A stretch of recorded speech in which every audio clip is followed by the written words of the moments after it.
Well, hello and welcome to The Point.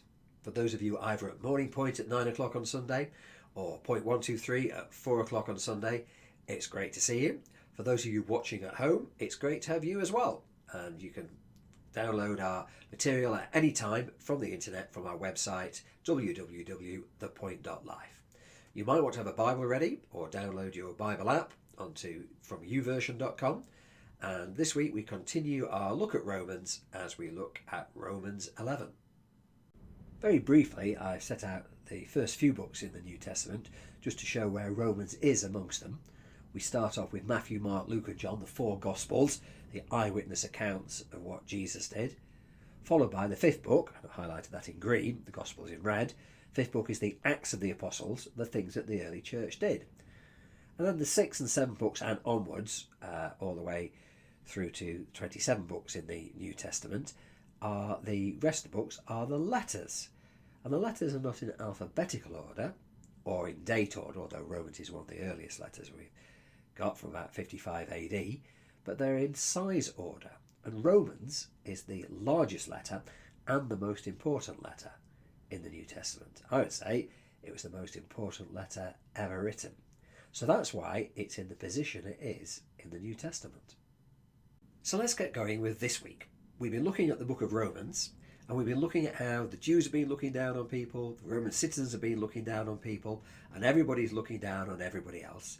And now we've got to the stage where Paul has explained all about grace, and we get to the question, what about the Israelites? We've been sort of skirting around this problem and this question for quite a few verses now, and he really gets into it at this stage. Does it mean that because they've turned away from God, does it mean they're missing out on salvation?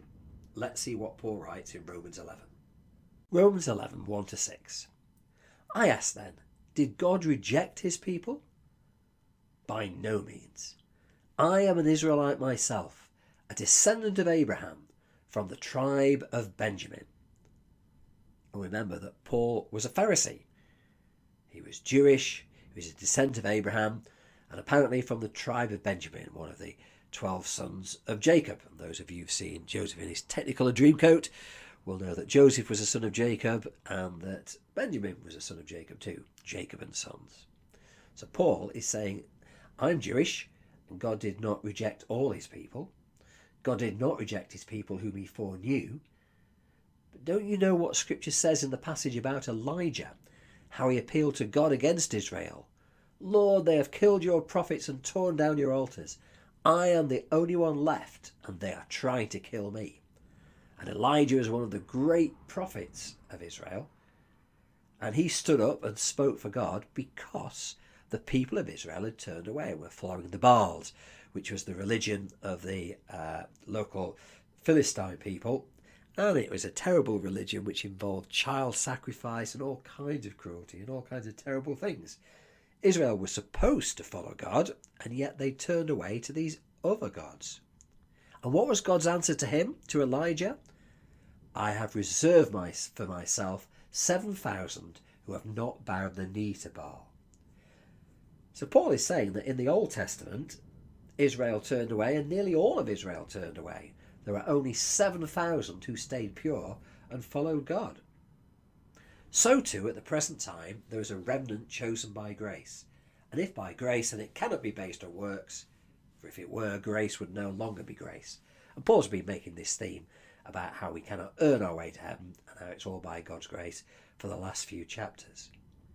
And yet the problem is, Paul's pointing out that Israel in the past has turned away from God and has not believed, even though they're supposed to believe.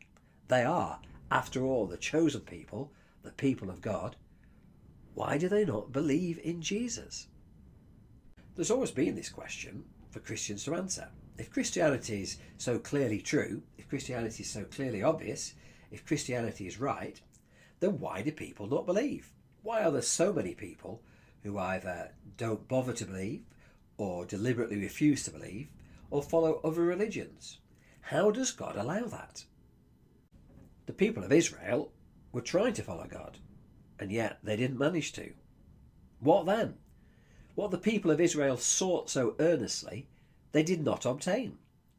The elect among them did, But the others were hardened, as it is written, God gave them a spirit of stupor, eyes that could not see and ears that could not hear, to this very day.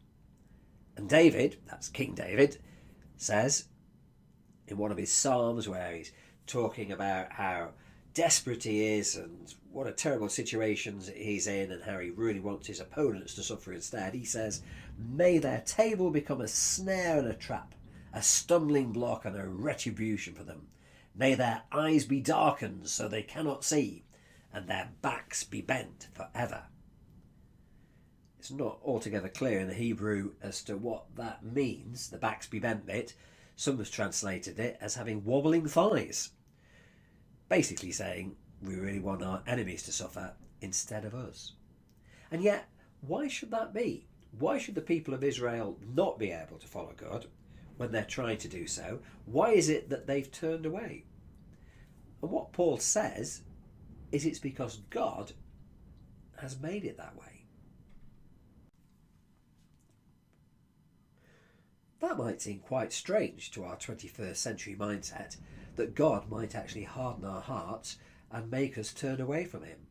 And yet that was the explanation that Paul came up with as to why people wouldn't believe, that they had hard hearts, that they chose not to.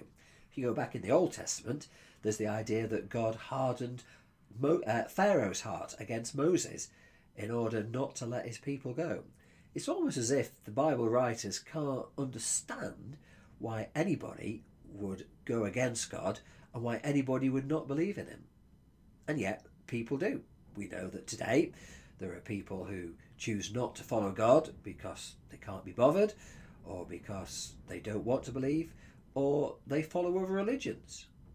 And yet God still loves them and still wants them to follow him. So let's look at our questions and see if we can make sense of this. Number one, how much choice do we really have? Modern neuroscience suggests we have fewer choices than we think, and that a lot of the choices we do make are actually determined by our genes, by our upbringing.